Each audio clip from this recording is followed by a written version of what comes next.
के लिए खुदावंद के कलाम में से आप सब जानते हैं कि हमने यहाँ पर सीरीज स्टार्ट की हुई है डिवाइन लव, अल्लाही मोहब्बत, खुदा की जो अल्लाही मोहब्बत, खुदा के अंदर जो मोहब्बत है, तो उसके तल्लुक से सीख रहे हैं। उसका आज का जो सरमन होगा रिफ्रॉम लव। रिफ्रॉम लव का मतलब है मोहब्बत का फतवा। तो नहायत जो है वो अमीक बातें और मुश्किल तालीम होगी और खुदा का रूह हमें उस आसान करके उसे सिखाएगा। तो मोहब्बत का फतवा के तल्लुक से हम कलाम को सुनेंगे। तो आइए मेरे साथ हवाला निकालिए खुदावंद के कलाम में से दूसरा ग्रंथियों दूसरा बाब और उसकी खुदावंद के कलाम में से 7वीं और 8वीं आयत खुदावंद के कलाम में से तिलावत की जाएगी। बस बरक्स इसके यही बेहतर है कि उसका कसूर माफ करो और तसल्ली दो ताकि वो गम की कसरत से तबाह ना हो। आगे मेरे साथ पढ़िए। इसलिए मैं तुमसे इल्तमास करता हूं कि उसके बारे में मोहब्बत का फतवा दो। मोहब्बत का क्या करो? फतवा दो। एक और रेफरेंस देखिए खुदावंद के कलाम में से कुलसियों, खुदावंद के कलाम में से कुलसियों है 3रा बाब और उसकी 13वीं आयत खुदावंद के कलाम में से। खुदा के कलाम में लिखा है, सुनिए, अगर किसी को दूसरे की शिकायत हो तो एक दूसरे की बर्दाश्त करे और एक दूसरे के कसूर माफ करे। जैसे खुदावन ने तुम्हारे कसूर माफ किए वैसे ही तुम भी करो। और इन सब के ऊपर मोहब्बत को जो कमाल का पटका है बांध लो। खुदावन के कलाम के पढ़े सुने जाने पर खुदावन की बरकत हो। शुक्रिया सर, बैठ जाइए। मैं चाहूंगा रूह कुदस के लिए, पाक रूह के लिए हम जोरदार ताली बजाकर खुदा का नाम कर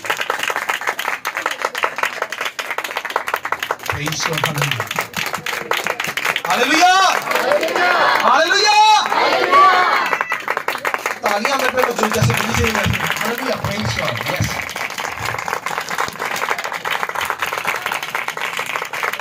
खुदा आपको बहुत ब्लेस करे। आप खुदावन के नाम को जला देते हैं, खुदावन आपको कभी शर्मिंदा ना होने देगा। आमीन। तो खुदावन के कलाम में से ये रिफ्रॉम लव के तल्लुक से मोहब्बत का फतवा नहायत मुश्किल तालीम है। ये फतवा जो है ये अदालती टर्म यूज होती है। मजहबी तौर पर कोई अगर सिन करता है, गुनाह करता है मजहब के तल्लुक से, तो फिर यहूदी जो लोग थे, रोमन हुकूमत जो थी, वो फतवा जारी करती थी। क्योंकि इसको समझना तो मसीह के तल्लुक से आप समझ सकते हैं, क्योंकि मसीह के ऊपर भी लिखा है, उसे उस पर जुल्म करके लिखा है, मसीह पर फतवा लगाकर उसे ले गए। हालांकि यीशु मसीह ने कोई गुनाह नहीं किया, तो उस पर क्या किया गया? फतवा दे दिया गया। हालांकि वो सिन नहीं, कैदी नहीं है, मगर लिखा है उस पर जुल्म करके, जुल्म बर्पा करके। यशायाह की सहीफा के अंदर लिखा है कि उस पर जुल्म किया गया और लिखा है उसको उस पर फतवा लगाकर उसे लिखा है ले गए। तो खुदावंद के कलाम के अंदर ये फतवा उस दौर के अंदर जारी होता था और आज भी मजहबों के अंदर जब किसी मजहब के खिलाफ बोला जाता है, कोई पॉइंट लेकर वो क्या करते हैं? फतवा जारी कर देते हैं। अदालती टर्म के अंदर इसे कहते हैं डिग्री जारी हो जाती है। सुप्रीम कोर्ट को देखें, वो 24 घंटों में किसी वक्त भी वो नाश्ता कर रहा है, खाना खा रहा है, सो रहा है, उसके बाद सोने के बाद वो फौरन क्या कर सकता है? किसी पर भी ऑर्डर जारी कर सकता है। उसका ऑर्डर माना जाता है 24 आवर। तो इसी तरह यहां पर खुदावंद के कलाम के अंदर लिखा है कि ये जो डिग्री जारी की जाती थी, ये जो अदालती टर्म है, सुप्रीम कोर्ट के जज जो हैं वो अदालत के अंदर फतवा जारी करते हैं। तो आज खुदा के खादम भी फतवा जारी करते हैं, लेकिन खुदा का खादम जज नहीं है, जज तो हमारा मसीह है। आमीन। खुदा का बेटा वो जजमेंट करेगा, अदालत करेगा, सजा देगा, हुक्म जारी करेगा, मगर मैं और आप क्या हैं? उसके नाइब हैं। तो हमें भी अख्तियार, अथॉरिटी, पावर दी गई है कि हम भी क्या करें? फतवा जारी कर सकते हैं। तो पौलुस रसूल यहां पर खुदावंद के कलाम के अंदर कलीसियों को तालीम देता है। कुरिन्थस की कलीसिया को वो लेटर लिख रहा है, हालांकि वो कुरिन्थस की कलीसिया में मौजूद नहीं है, मगर वो कहता है फतवा उसने एक शख्स पर दे दिया, ऑर्डर दे दिया, जजमेंट कर दी, उसकी अदालत कर दी, हुक्म जारी कर दिया। पौलुस रसूल लिखा है कि वो किसी और कलीसिया के अंदर था पौलुस रसूल, मगर उसे कलीसिया ने बताया कि कलीसिया के अंदर, लीडरशिप के अंदर, कलीसिया के अंदर एक ऐसा शख्स बैठा है जो हराम कार है मसीह के साथ भी चलता है। सुनिए, मसीह की भी पैरवी कर रहा है, वर्शिप भी करता है, कलाम भी सुनाता है, गीत भी गाता है, रोजे भी रखता है, मगर बदकारी उसके अंदर है। और लिखा है हरामकार है। हरामकार के बाइबल में लिखा है हरामकार अपने बदन का भी कसूरवार है, क्योंकि बदन का मतलब है वो बदन से बदकारी कर रहा है। तो लिखा है पौलुस रसूल को जब पता चला कि ये बंदा ढीठ हो गया है, इससे कहा भी जा रहा है, मगर ये अपनी बदकारी से बाज नहीं आ रहा, गुनाह से बाज नहीं आ रहा, और खुदा की हैकल में बैठकर, खुदा की हुजूरी में बैठकर क्या कर रहा है, बदी भी करता है, खुदावन की प्रशंसा भी करता है। जब वो ढीठ बन गया है तो फिर खुदा ने लिखा है पौलुस रसूल ने जहां पर बैठा था, लिखा है उसने क्या किया, फतवा जारी कर दिया। फतवा जारी क्या किया, सुनिए, उसके मसीह के आने तक, जब तक मसीह नहीं आ जाता, खुदावन के जरिया से, मसीह के नाम से, मसीह के वसीला से उसने क्या किया कि खुदा मैं तेरा बंदा होते हुए इस पर फतवा जारी करता हूं, इसकी रूह जो है निजात पा जाए, मगर इसका जिस्म शैतान के हवाले। कोई शैतान के हवाले आ जाएगा ना, तो फिर उसकी तबाही आप अभी मैं बयान करने लगूं। ये फतवा उसने जारी किया है पौलुस रसूल ने खुदावन के कलाम के अंदर, यानी उसने ऑर्डर कर दिया, जजमेंट कर दी उसकी। उसने कहा रूह जो है वो क्या हो, खुदावन के लिए निजात पा जाए, जिस्म क्या हो, अदालत के लिए इब्लीस के हाथों में चला जाए। और भाइयों, इसकी रूट हमें मिलती है, सुनिए, इसकी रूट हमें अय्यूब की जिंदगी से मिलती है। खुदावन जब इब्लीस ने खुदावन के सामने अय्यूब की तारीफ की, तो उसने कहा चेक कर ले। उसके उकसाने पर खुदा ने कहा जा, जिस्म उसका तेरे हवाले अय्यूब का, मगर उसकी जान को, उसकी रूह को हाथ ना लगाना। उसकी जान सेफ पोर्शन के अंदर बच जाएगी, उसकी रूह को ना छेड़ना, वो उसको सेफ हो गई है। मगर उसके जिस्म पर आप देखिए, जब शैतान के हाथ में आ गया, उसका बिजनेस तो उसने तबाह किया, उसका पैसा बर्बाद कर दिया, उसके बच्चे जो थे वो मार दिए, घर तबाह हो गया, गिर गए, उसका तमाम बिजनेस था तबाह व बर्बाद कर दिया, यहां तक कि उसके जिस्म के अंदर कीड़े पड़ गए, अभी इसने डाल दिए। ये बदन भाई जजमेंट के अंदर चला गया। हालांकि अय्यूब की जिंदगी में गुनाह नहीं था, ईमानदार था, बिलीवर था, ऊद के जमाना, ऊद के इलाका के अंदर उस जैसा कोई रासबाज शख्स नहीं था। अब देखिए, मगर जब इब्लीस के हाथ में आया है, तो फिर खुदावंद के कलाम लिखे, उसने उसे इतना ज़लील-ओ-ख्वार कर दिया, उसकी बॉडी कीड़ों से भर गई, बीमारियों के अंदर चली गई। मगर क्योंकि खुदा का बंदा था, खुदा ने उसे बहाल कर दिया, रिस्टोर किया उसके बदन को भी, और उसकी रूह तो ऑलरेडी जो थी सेहत थी। लिहाजा यहां पर पौलुस रसूल क्या कर रहा है, वो भी फतवा जारी कर रहा है। तो भाइयों, ये हालत जो होती है बामौजूदगी कंडीशन के अंदर, यानी आप देखते हैं कि बामौजूदगी कंडीशन, मौजूदगी जो होती है, ये इसका मतलब इस तरीके से समझेंगे कि खुदा जैसे ओमी प्रेजेंट गॉड है। खुदा भाइयों हर जगह मौजूद है। खुदा क्या है, हर जगह पर। खुदा आसमानों पर भी है, यहां पर भी है, जहां जहां बातें हो रही खुदा वहां मौजूद है। आमीन। आपका ईमान है, खुदा है हर जगह मौजूद, खुदा। आमीन। तो भाइयों, ये जो बामौजूदगी होती है, ये इस तरह है कि जैसे हर जगह पर आप मौजूद है, यानी रूह के अंदर। पौलुस रसूल ने ऐसे जैसे वहां पर कुरिन्थस की, हालांकि और कलीसिया के अंदर बैठा है, मगर कुरिन्थस की कलीसिया के अंदर ऐसे उसने फतवा जारी किया कि जैसे वो खुद यहां पर बैठा हुआ है। इस तरह ये रूहानी रैलम है भाइयों, ये स्पिरिचुअल रैलम की बात हो रही है कि आप यहां हो तो वहां पे भी हो। आमीन। इसलिए यीशु मसीह को क्या कहते थे, लोग कहते हैं यीशु मसीह तेरे जाने की जरूरत नहीं है, तू यहां से ही कह दे, हमारा नौकर शफा पा जाएगा। आइए जोर देता है, हालेलुया। ये मौजूदगी खुदावंद की है। तो पौलुस ऐसे सोच रहे हैं वहां पर कुरिन्थस की कलीसिया में है नहीं, मगर वो ऐसे है जैसे वो कुरिन्थस की कलीसिया में मौजूद है। फतवा जारी कर दिया, इस शख्स की रूह जो है वो क्या हो, निजात पा जाए मसीह में, मगर इसका बदन शैतान के हवाले कर दिया जाए। हमें भी, जब मैंने अपनी 24 साल की खिदमत के अंदर एक दो लोगों पर ये किया है, लेकिन फिर हम उसे माफ भी कर देते हैं और फिर उसके बाद जो है जब वो माफी मांगता है तो माफ कर दिया जाता है वो शख्स। तो मैंने अपनी जिंदगी के अंदर ऐसा, हम करते नहीं है लेकिन करना पड़ता है ताकि ये शख्स किस तरीके से बच जाए। तो जो ढीठ ही हो जाए, खुदा से दूर ही हो जाए, मजबूरन करना पड़ता है, लेकिन खादिम को नहीं करना चाहिए। तो कहने का मकसद है कि ये खुदावंद की ऐसी कंडीशन हो जाए तो फिर ऐसा हो जाता है, फतवा जारी हो जाता है। तो पौलुस रसूल ने फतवा जारी कर दिया। फिर मसीह के ताल्लुक से भी हम देखते हैं कि क्राइस्ट, सुनिए गौर से, मसीह यीशु का बदन क्या हुआ? लिखे उस पर हमारे गुनाह लाद दिए गए। लिखे उसकी रूह क्या थी? वो पाक थी।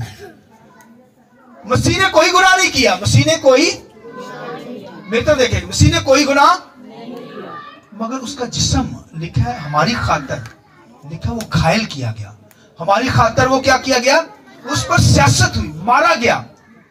तो वो तमाम गुनाह जो भी गुनाह थे वो किसके थे? खुदावंद के कलाम के अंदर लिखा है जैसे उसने, पौलुस रसूल ने फतवा जारी किया, लिखा एक शख्स को, लिखा उसकी रूह, लिखा है निजात पा जाए, मगर बदन क्या है? वो शैतान के हवाले कर दिया गया। तो मसीह का बदन भी भाइयों हमारी खातर शैतान के हवाले किया गया। मतलब मसीह, पूरी दुनिया का गुनाह मसीह के ऊपर था, लेकिन यीशु मसीह की जिंदगी में कोई गुनाह नहीं था। लिखा है रूह रास्तबाज थी। रूह वो है ही खुदा का बेटा, खुदा है भाइयों। रूह रास्तबाज, तो जिस्म पर उसने दुख उठाया। मेरे और आपके गुनाह जो थे वो क्राइस्ट ने भाइयों अपने जिस्म पर लिए हैं। तो तभी तो हमें निजात मिली है, तभी तो हमें हमेशा की जिंदगी मिली है। तो कहने का मकसद है क्राइस्ट ने अपने बदन पर ये भाइयों मार खाई है। तो कहने का मकसद है कि मसीह ने भी भाइयों ये बदन के ऊपर सजा ली। और खुदावंद के कलाम लिखा, जब मसीह यीशु जी उठा, जी उठने से पहले लिखा है 3 दिन, लिखा है वो, लिखा है आलमे रवाह के अंदर गया और वहां पर भी मनादी की गई। और वहां पर लिखा पुराने अहनामा के जो लोगों की रूहें थी, आलमे रवाह के अंदर, फिरदौस के अंदर गया। और फिर लिखा आलमे रवाह जहां पर गुनाहगार लोग हैं, जहन्नम है, तो वहां पर भी जाकर मनादी की गई।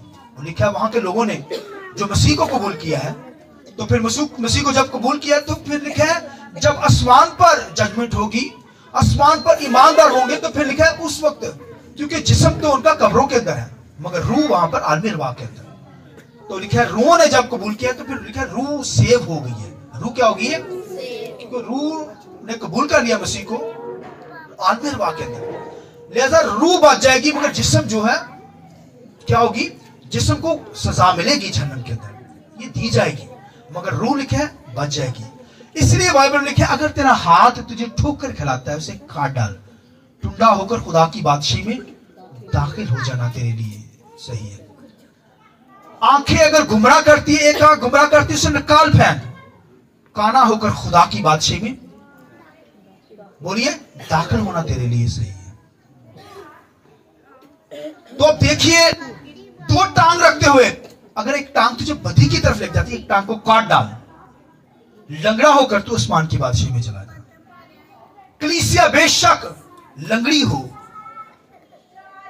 टुंडी हो, मगर पाक कलीसिया हो जिसे लेने के लिए आ रहा है। आइए जोर देता नहीं, हालेलुया। वो कलीसिया जाएगी जो पाक है, क्योंकि जो पाक आपको दुनिया के अंदर ले जाए, गुनाह के अंदर ले जाए, उसे काट डाले। काटने का मतलब ये नहीं कुहाड़ी मार दो खत्म करो, नो, उस पर कंट्रोल करें। फिर जजमेंट होगी, शैतान के हवाले किया जाएगा वो बॉडी, तो फिर तकलीफ उठाएंगे। तो इसलिए लिखा है क्योंकि वो बंदा जो था, आप देखेंगे कि जब फिरदौस होगा वहां पर जाएंगे तो कुछ रूहें होंगी, उनका बदन नहीं होगा, क्योंकि बदन सजा के लिए फेंक दिया जाएगा। उन्होंने क्योंकि आलमे रवाह के अंदर मसीह को कबूल किया, खाली रूहें होंगी बदन के बगैर। मगर बाइबल में लिखा है रूह बदन जान तीनों हमारे सेव रहे हैं। रूह भी, बदन भी और जान भी सेव, वो आसमानों पर पूरा जिस्म। आमीन। फिर भी ये हमें दे दिया गया है छूट कि अगर भाई टुंडे होकर आसमान की बादशाही में जाना पड़े तो चले जाओ, नापाकी चली जाए, खत्म हो जाए, गुनाह से बच जाए आप। तो लिखा है उसने क्या किया? पौलुस रसूल ने फतवा जारी किया उस शख्स पर जो हरामकार था, कलीसिया के अंदर बदकारी करता था, गुनाह करता था, वो बाजी नहीं आ रहा था। तो फिर क्या खुदा के कलाम में लिखा है पौलुस रसूल ने उस पर फतवा जारी कर दिया, ऑर्डर जारी कर दिया, जजमेंट उसकी की कि रूह इसकी क्या हो? सेव, यीशु मसीह के आने तक, और बदन उसका क्या हो? वो इब्लीस के हाथों में। और आप देखिए कि अगर इब्लीस के हाथों में आ गया तो वो बचना बंदा मुश्किल है, इसके अंदर बीमारी के अंदर डाल देता है, मुश्किल के अंदर डाल देता है। लेकिन लोग खुदा के खादमों की इज्जत नहीं करते, बड़ा कहते हैं चर्च आओ, कभी आ गए कभी नहीं आए, लोगों की रूटीन ही यही होती है। मगर भाइयों, खादमों को अगर कोई समझे कि अगर वो फतवा जारी कर दिया, खादम के मुंह से कोई बात निकल गई, तो वो भाइयों वो हो की रहेगी, बर्बाद हो जाएंगे, इब्लीस के हाथ में चले जाएंगे। लिहाजा खादमों की कोई ऑनर इज्जत करता हो फिर जाने, लोगों को तो पता ही नहीं इस तरीम का ना। लिखा पलूस ने लिखा दूर से बैठकर लिखा फतवा जारी किया है उस बदकार कलीसिया के अंदर बदकार शख्स पर, लिखा वो शैतान के हवाले चला गया। और खुदावंद के कलाम के अंदर लिखा है कि फिर हमें ये बहुत सारी तालीम मिलती है कि हमें क्या करना है, खुदावंद की बंदगी करनी है, गुनाह से बचना है, नापाकी से क्या करना है, बचना है। तो इसलिए लिखा है कि खुदावंद के कलाम के अंदर लिखा है कि वो जब बीमारी उस पर आई, उस पर दुख आया, उसकी जिंदगी में गम पैदा हुआ, तो खुदावंद के कलाम लिखा है फिर उस शख्स ने क्या किया, लिखा तौबा की। उस शख्स ने क्या किया, जब उसकी जिंदगी में बीमारी आई, शैतान ने उसको बीमारी भेजी। ये भी बाइबल में लिखा है ऐसे शख्स के साथ खाना पीना भी नहीं, उठना बैठना भी नहीं, जो शैतान के हवाले चला गया। अब देखिए, तो कहने के जब उस पर दुख आए, मुसीबत आई, तो तब उसने क्या किया, उसने लिखा है तौबा की। उसने क्या किया, माफी मांगी खुदा से। उसने क्या किया, माफी मांगी। तो लिखा है जब वो माफी मांग ले कलीसिया में, फिर लिखा है उसने पौलुस ने कहा कि अब कलीसिया में कहा कि इसको मोहब्बत का फतवा दे दो। मोहब्बत का फतवा का मतलब इसे माफ कर दो, क्योंकि इसने माफी मांग ली है। कोई तौबा करता है दोबारा उसे बहाल करो, तसल्ली दो मेरे लोगों को। कोई गुनाह की माफी मांगे तो उसे बहाल करो, उसे टीच ना करते रहो, उसे बार बार यही ना कहते रहो कि इसने गुनाह किया, फलां किया। जब उसने माफी मांग ली है तो फिर हमें मोहब्बत का फतवा देना है। किस चीज का देना है फतवा? पहले तो अदालती सजा का फतवा है ना। पूरी दुनिया के अंदर किसी अदालत के अंदर मोहब्बत का फतवा नहीं दिया जाता, सजा ही दी जाती है। मगर वाहिद कलीसिया चर्च है जहां पर मोहब्बत का फतवा दिया जाता है। आइए जोर से तालीम जाकर हालेलुया। मोहब्बत का फतवा से मतलब है कि उसे माफ कर दो, कि माफी मांगकर तसल्ली दे दो, माफ कर दो, ताकि वो जहन्नम से बच जाए, ताकि वो हलाकत से बच जाए, ताकि वो मौत से बच जाए। आमीन। सुनिए आखिरी एग्जाम्पल, यहां पर पौलुस ने तो उसे शैतान के हवाले किया, मगर पतरस के बारे में लिखा है ईमाल की किताब के अंदर। सुनिए, ईमाल की किताब के अंदर लिखा है कि हननिया सफीरा, लिखा उन्होंने अपनी जगह बेची। लोग खुदा के घर के लिए बनाने के लिए अपने घर की जगहों को बेचकर रुपया पैसा ला रहे थे चर्च में। और लिखा है पतरस के पास हननिया सफीरा, दो हस्बैंड वाइफ थे, खुदा के साथ चलते थे, लीडरशिप के अंदर थे, वर्शिप करते थे, प्रशिश करने वाले लोग। और लिखा है कि जो खामन था उसने बेचा, बीवी को बताया, उन्होंने आधी रकम जो थी खुदा के साथ वादा किया था पूरी देंगे, आधी रकम अपने घर में छुपा ली ताकि घर के काम करेंगे, शिष्यत करेंगे। खुदा को क्या पता चलना है। लिखा है खामन जो था वो लिखा है अपनी रकम लेकर आधी जो थी चर्च में ले आया, और खुदा के रूह ने बता दिया फौरन। तो लिखा है कि पतरस ने क्या कहा उसे, इतने की बिकी? उसने कहा हाँ हाँ। तो उसने क्या, ये उथे मर गया, झूठ बोलिया तो उथे मर गया। उनकी बीवी भी आई घंटे बाद, उन्हें नहीं पता मर गया मेरा खामन। लिखा उन्होंने बंदे ने चुकिया तो उन्होंने ले गए कब्रिस्तान। बीवी से पूछा कि सफीरा इन्हें दी विकी जगह? वो भी कहती हाँ। उन्होंने कहा क्यों ढीठपन किया हुआ है, बता दे, माफी मांग ले। नहीं मांगी माफी, नहीं भाई साहब इन्हें दी विकी है, पतरस इन्हें दी विकी है। लिखा वो भी गिरी और वो भी, उनकी अदालत भाई पूरी पतरस ने कर दी।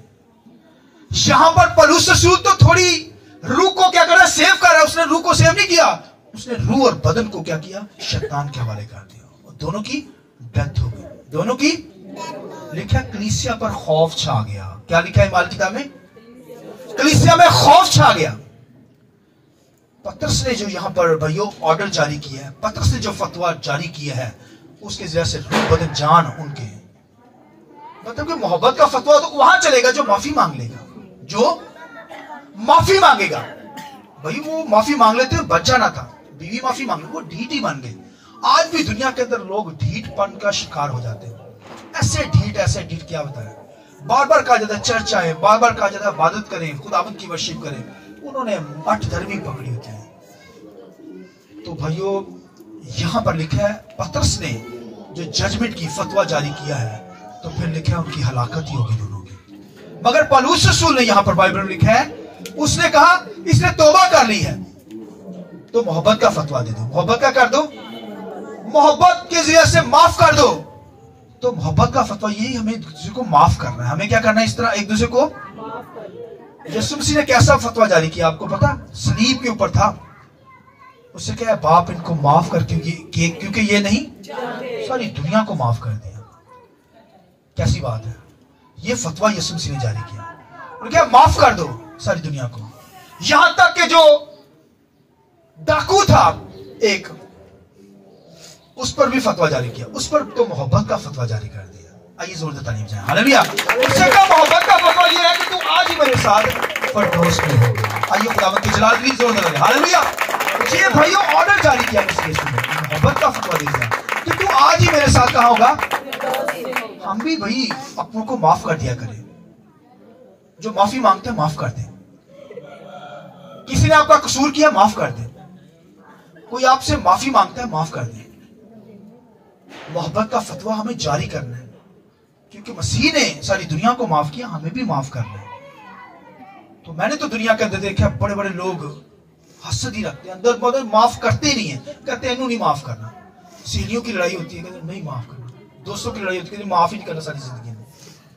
हस्बैंड वाइफ कहते हैं माफ ही नहीं करना, बीवी कहती है खामन को माफ नहीं करना, खामन कहता है मैं माफ ही नहीं करना। और बच्चे कहीं रुलते हैं, खुद कहीं होती बीवी, खामन किसी और जगह पर होता है। ये दुनिया में हो रहा है भाइयों। माफ करना है हमें क्या करना है? कोई सताता है आपको, माफ कर दो। बच्चे गलती करते हैं, माफ कर दे। किसी से गलती होगी, भाई से माफ कर दे। बहन से कोई गलती होगी, माफ कर दे। बीवी से गलती होगी, माफ कर दे। इसलिए बाइबल में लिखा है कि मोहब्बत का फतवा जारी कर दो। मोहब्बत का क्या कर दो? फतवा जारी कर दो। पौलुस रसूल यहां तक कहता है कि और इस तरह के भी फतवे हैं। कोई गाली बकने वाला खुदा की बादशाही में दाखिल नहीं हो सकता। तो गाली कलीसिया के अंदर, लीडरशिप मुझे पता चल जाए, मैं उसे बाहर निकाल दूंगा। लीडरशिप के अंदर तो पता चल जाए, लिखा है कोई नशा करने वाला ना हो लीडरशिप के अंदर, चर्च के अंदर कोई बदकारी करने वाला ना हो। वो तो बदकार था, फतवा जारी हो गया, शैतान के हवाले कर दिया गया बॉडी। लेकिन रूह सेव कर दी। पर उस रसूल के अंदर इतना उसको नॉलेज था, उसके रूह बच जाए। फिर लिखा है जब उसके बदन गया तो फिर उसने बदन से भी तौबा कर ली। तो उन पर कलीसिया ने क्या किया? उस पर मोहब्बत का फतवा जारी किया, मगर माफ कर दिया गया। इसलिए खुदा कहता है हमें एक दूसरे को क्या करना है? माफ करना है। लेकिन दुनिया के अंदर मैं समझता हूं सबसे मुश्किल चीज जो है वो माफ ही करना है किसी को। कहते माफ करिए ही ना। सॉरी इंग्लिश का लफ्ज है। इंग्लिश का लफ्ज क्या है? हिना की लफ्ज है सॉरी है, सही है। तो एक मतलब सॉरी का मतलब है माफ करना।